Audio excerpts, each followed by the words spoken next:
সম্প্রতি বিতর্কিত content creator তৌহিদ আফ্রিদির সঙ্গে অভিনেত্রী কেয়া পায়েলকে জড়িয়ে বিভিন্ন মাধ্যমে একটি গুজব ছড়িয়ে পড়ে।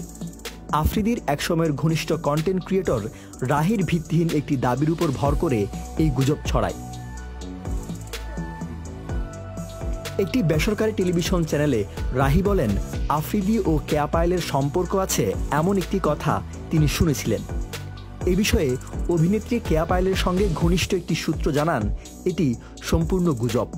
কোনো তথ্য প্রমাণ ছাড়া এমন খবর প্রকাশ করাকে অপেশাদার কাজ বলেও মন্তব্য করেন তিনি। এর আগে তৌহিদ আফ্রিদিও বিভিন্ন সময়ে জানিয়েছেন, ব্যক্তিগত সম্পর্ক নিয়ে ভিত্তিহীন গুজব ছড়ানো তিনি সমর্থন করেন না।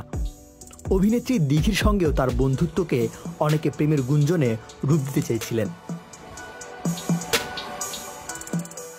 অভিনেত্রী কেয়া পায়েল 2018 সালে নাটকের মধ্য দিয়ে তার অভিনয় জীবন শুরু করে। অল্প সময়ে তিনি তার সাবলীল অভিনয় এবং মিষ্টি হাসির মাধ্যমে দর্শকদের হৃদয়ে জায়গা করে নেন। তার অভিনীত কিছু উল্লেখযোগ্য নাটকের মধ্যে রয়েছে উড়াল পাখি, বউ বোঝে না, তুমি যদি বলো এবং পিতা মাতা সন্তান। Vibe News desk.